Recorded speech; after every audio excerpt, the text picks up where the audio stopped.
Change. I know exactly what I want and who I want to be. I know exactly why I walk and talk like a machine. I'm now becoming my own self-fulfilled prophecy. Oh, oh no, oh no, oh no, oh. One track mind.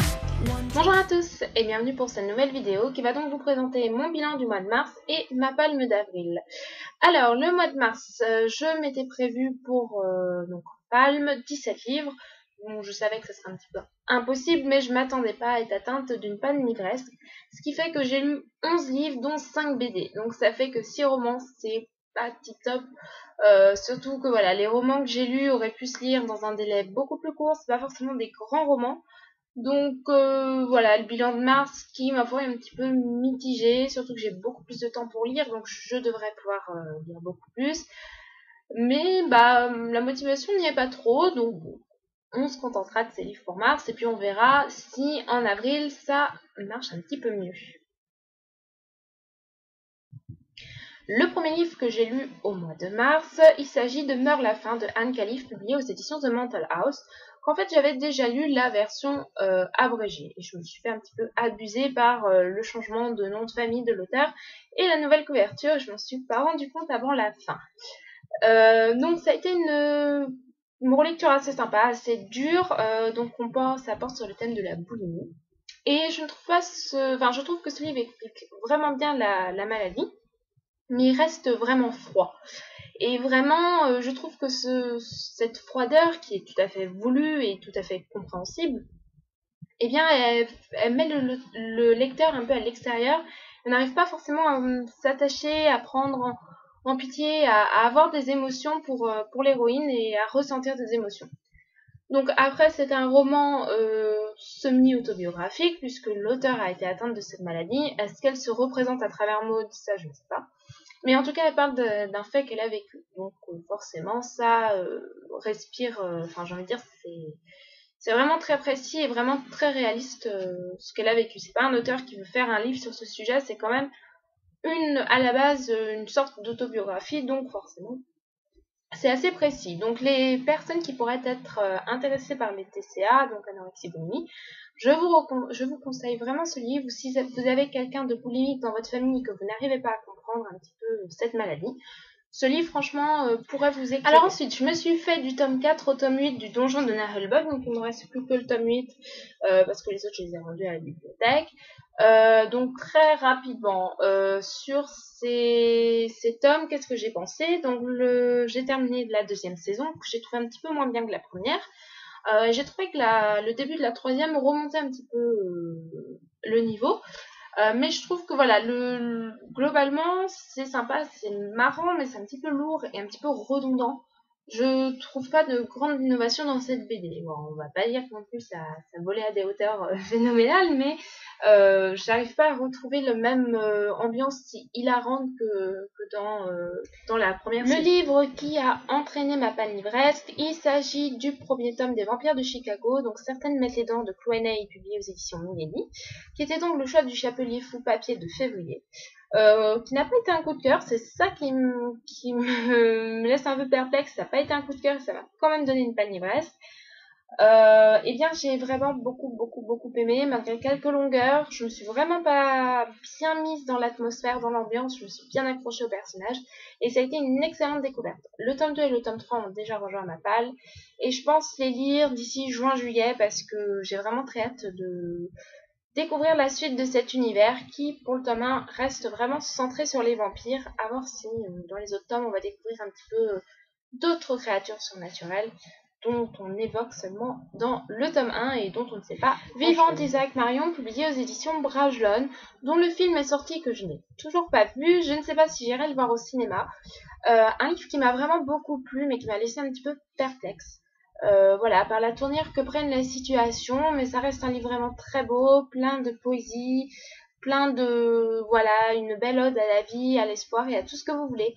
C'est vraiment très philosophique, c'est un livre vraiment très bien construit et quand on pense que c'est le premier livre de l'auteur, moi je dis bravo, même si la fin m'a un petit peu... Caleb, le tome 1, donc de Mira Lundir, publié aux éditions Robert Laffont dans la collection R, un roman qui m'a globalement beaucoup plu, que j'ai trouvé très prenant, très haletant, avec beaucoup de mystère, assez atypique, mais qui au départ m'a assez désarçonné, donc avec un personnage que j'ai eu du mal à cibler, à saisir. Mais voilà, une très très très bonne découverte, et je lirai le tome 2 avec plaisir, pas tout de suite.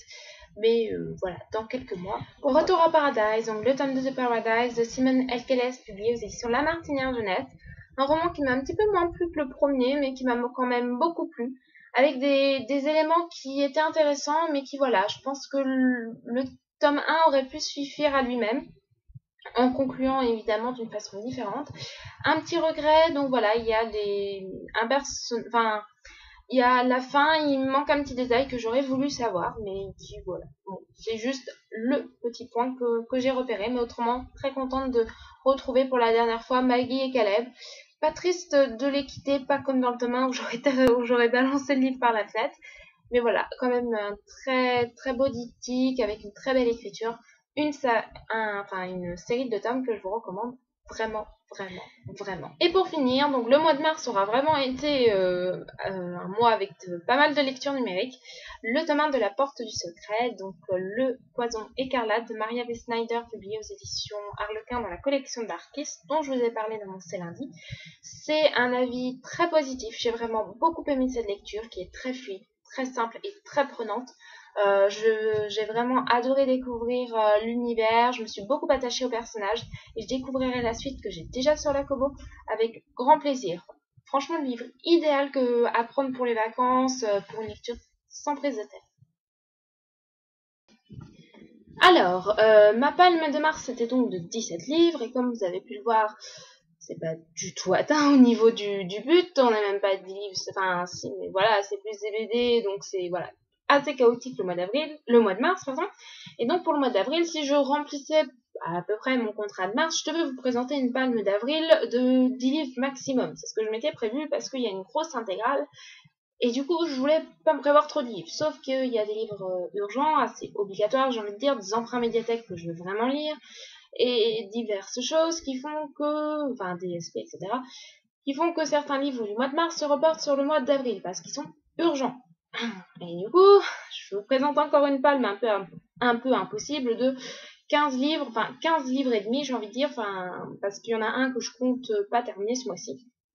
Clairement, il est à lire, enfin, je me prévois de le lire jusque juillet, mais vu que c'est de l'anglais, même si ça a l'air de passer assez simplement pour ce début de série, enfin pour le peu que j'en ai lu avec la nouvelle, donc voilà, je me prévois quand même pas mal de temps, ça m'étonnerait que j'ai le temps de le terminer ce mois-ci, peut-être, pourquoi pas.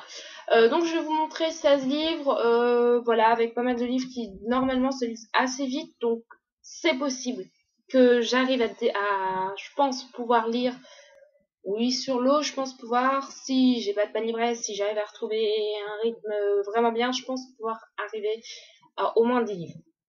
Après les 6 autres, ça dépendra de mon rythme de lecture, de mon motivation, etc. La lecture reste un plaisir, donc j'ai pas envie de me forcer. Si j'ai pas envie de lire, je ne lis pas, et tant pis si je ne remplis pas mon challenge du mois. Alors on va commencer tout de suite avec la seule lecture numérique prévue pour ce mois-ci. Il s'agit de Cinder de Marissa Meyer, donc publié aux éditions Pocket Jeunesse, qui est mon choix du chapelier faux numérique d'avril. Donc voilà, un remake de Cendrillon version dystopique, version cyborg. Vraiment hâte de découvrir ce que ça va donner.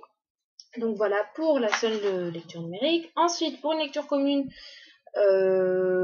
qui a lieu normalement début mai. Voilà, donc je prends un petit peu d'avance, c'est pas grave si je ne vais pas terminer en avril. Donc le tome 1 d'Anita Blake, Plaisir coupable de Laurel K. Hamilton, publié aux éditions Milady. Voilà, donc Anita Blake, j'ai un petit peu de mal à me lancer dedans avec tous les avis que j'ai pu voir, un petit peu mitigé par moments et beaucoup de scènes de sexe apparemment, donc j'espère que ça va me plaire, surtout j'ai pas mal de tomes qui suivent déjà dans ma palle. Pour le challenge livre à 2 pour pas l'addict, ou livre addict pour pas la 2, je suis jamais là, c'est PLAD je crois, donc ça fait, je sais plus, LPAD, donc ça fait livre à 2 pour pas l'addict, on va dire que c'est ça. J'avais donc que je fais avec Amriri. J'ai donc Elle s'appelait Sarah de Tatiana de Rosnet, publié aux éditions Le Livre de Poche à lire. Donc le challenge terminant ce mois-ci, il faut que je le lise et je vais me faire un plaisir de le dévorer. Apparemment ça se fait tout seul. Celui que je vous ai présenté dans le C'est lundi que lisez-vous pour une lecture commune cette semaine, le tome 0 d'Alpha et Omega de Patricia Briggs, publié aux éditions Milady. Là non plus, je me fais pas trop de soucis, il est tout petit, ça va passer tout seul.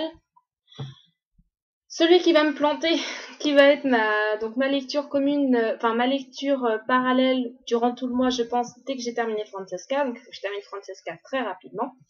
Il s'agit de la première intégrale du Trône de Fer de George R.R. Martin, publié aux éditions J'ai lu. Voilà, ça me fait un peu peur, c'est très gros et c'est écrit tout petit. Mais bon, je suis fan de fantasy à la base, ça devrait le faire, ça j'espère.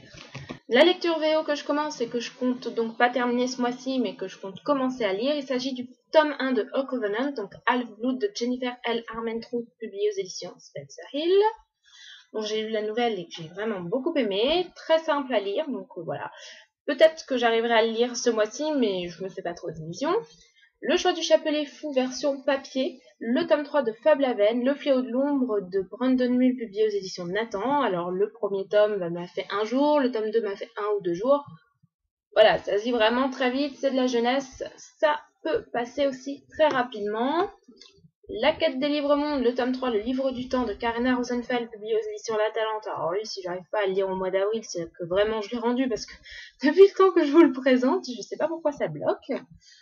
Le tome 3 de Légende du monde émergé de Licia Troisi, publié aux éditions Pocket Jeunesse. Alors, j'appréhende un petit peu de quitter le monde, enfin je suis un petit peu triste par avance, puisque bon, l'auteur, pour le moment, n'a pas écrit d'autres cycles dans le monde émergé, et le tome s'intitule Les derniers héros. Donc bon, peut-être que c'est la fin du cycle des légendes du monde émergé. Toutes les bonnes choses ont une fin, malheureusement. Voilà, on va voir si en tout cas ce tome 3 est aussi bien que les deux premiers, ce qui conclurait cette dernière saison, enfin cette troisième saison, par vraiment une trilogie géniale.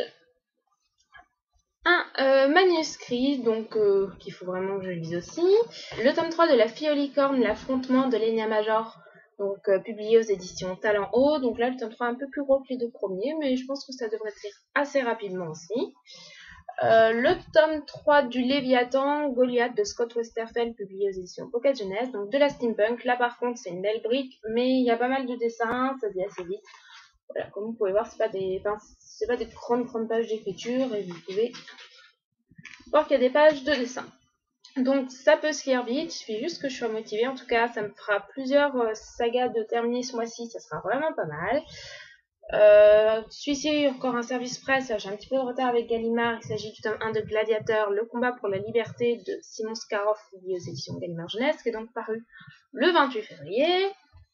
Le fameux Night School que je vous présente depuis pas mal de temps dans mon C'est lundi que lisez-vous, il faut que je lise, c'est donc de C.J. Doherty, publié aux éditions Robert Laffont dans la collection R.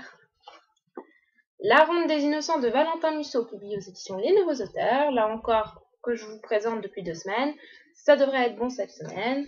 Et donc ma lecture parallèle, donc que je traîne depuis mars, mais que voilà, je lis tranquillement. Il s'agit du tome 2 de Francesca, La trahison des Borgia de Sarah Poole, publié aux éditions Ma. Donc j'aimerais bien le terminer assez rapidement pour commencer le Trône de Fer. Et comme ça serait nickel. Voilà, donc si j'arrive à tout lire, ce qui s'avérera certainement impossible, eh bien écoutez, on fêtera ça, il n'y a pas de souci, mais bon, voilà, on peut rêver, mais un petit peu, la lecture reste quand même pour moi un plaisir.